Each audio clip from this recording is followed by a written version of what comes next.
Hello, Silent Hill fans. I'm Devin Shatsky, producer of Silent Hill Downpour, and Tom Hewlett. I'm the senior associate producer on Silent Hill Downpour. we're going to be with you for the next 8 minutes and 30 seconds as we talk over this demo that you're trying very hard to listen to. This is footage from our demo that we're presenting at E3 this year. It's some select footage. You'll get a good idea of the feel of the game and the atmosphere. We'll try not to talk too much over it, but we'll chime in here and there as it goes along. For instance, this part right here. Yeah, this is one of our door mechanics. Instead of having a million different locked doors, which wasn't very realistic, we tried to do something more interesting. So in that instance, Murphy came across a fence, and there was a lock on it, and he had to find a weapon, in this case a crowbar, and then he used that to break the lock so he could pass through the door. Another thing you just noticed there with the ladder, with all of our action points now, instead of having to press A to climb or press A to open or whatnot, we've tried to make most of the action points as seamless as possible. So ladders or areas that you need to duck under or whatnot will just be automatic. It's all about immersion. So, having to press buttons every time you do something kind of takes you a little bit out of the experience every time. So trying to make that an integrated feeling and really play upon the immersion of the game. Yeah, Silent Hill as a series has always tried to maximize the immersion factor, because obviously if you're immersed in the experience, you're more likely to get scared. So, things like the sound, the graphics, the animation, the mature storyline, it's all supposed to be there and as realistically as possible to drag you into the game.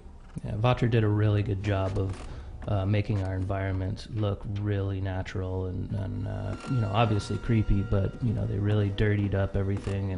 And the most impressive thing is how none of the environments really look similar from room to room or whatnot. So you're not going to get that cookie cutter experience of you walk into a room and you recognize the same textures on the walls that you did 4 rooms ago.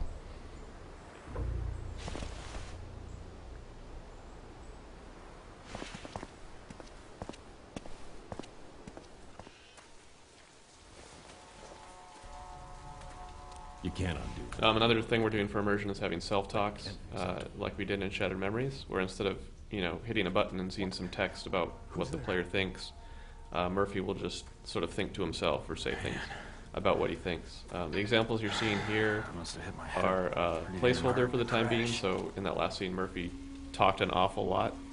We're still balancing those so he doesn't sound like a crazy person or anything like that.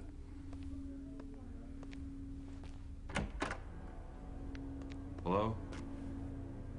Anyone here? We've got some optional events throughout the game, so opening this cash register is not required. He's not solving an obscure puzzle or anything. He just saw a jukebox and found some money in the register. And now he can play an old fan favorite.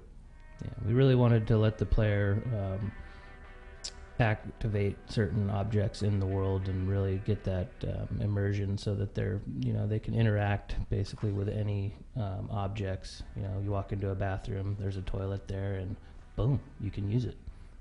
How did I know that? But you wouldn't want to, because that would be disgusting. Gas? And here Murphy notices a gas leak, so he thinks he'll be a good Samaritan and maybe shut that off.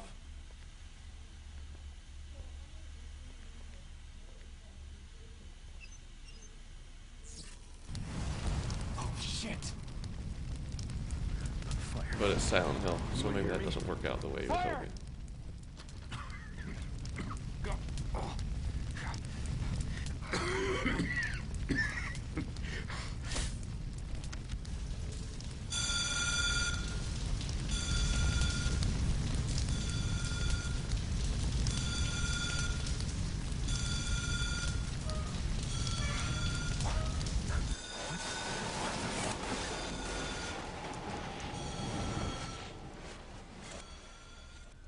And there's our first Otherworld transition. You'll notice it had a lot to do with the water coming from the ceiling, and it did not in any way resemble the movie or Homecoming. We just want to make sure people notice that. Sometimes they miss it. It also looked nothing like Alan Wake. One key thing we try to do with our otherworld sequences in Downpour is think what you're doing change from moment to moment, so you never get too comfortable. You never really feel like you know what's going to be around the corner. We've also have a slight homage back to the older games with a lot of fixed cameras interspersed throughout the environments, which you saw an example of back there. You'll notice this still looks vaguely like the diner, but it's not the path Murphy just took to get in here. It's a totally different space. So in some of our past demo write-ups, a lot of the journalists commented about the smoke monster that chases Murphy throughout some of these nightmare sequences. That's actually was placeholder back then when they had seen the builds, and this is what it was placeholder for. We've also replaced the plane crash with a bus crash. Yeah. And we've changed Murphy's placeholder name from Jack to Murphy. This chase mechanic is obviously pretty similar to what was in Shattered Memories. People seem to like that, but they wish there was also more combat to that game. So since Downpour does have combat, we've also added in the chase sequences. So you get a nice balance of both.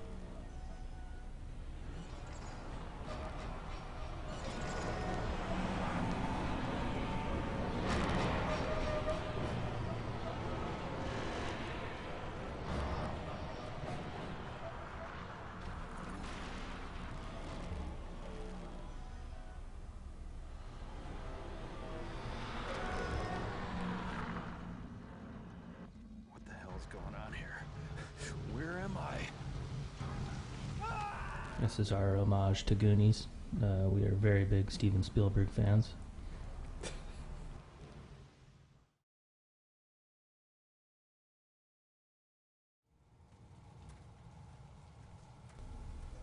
So what the? So here's a small taste of some of the combat in Downpour.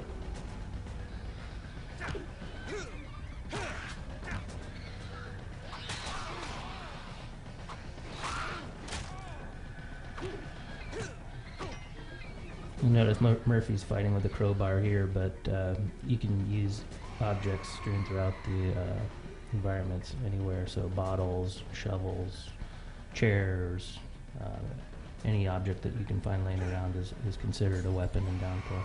And you'll see instead of shifting through an inventory full of millions of objects, Murphy just walks up and picks up a weapon so he can fight with whatever's in his hand.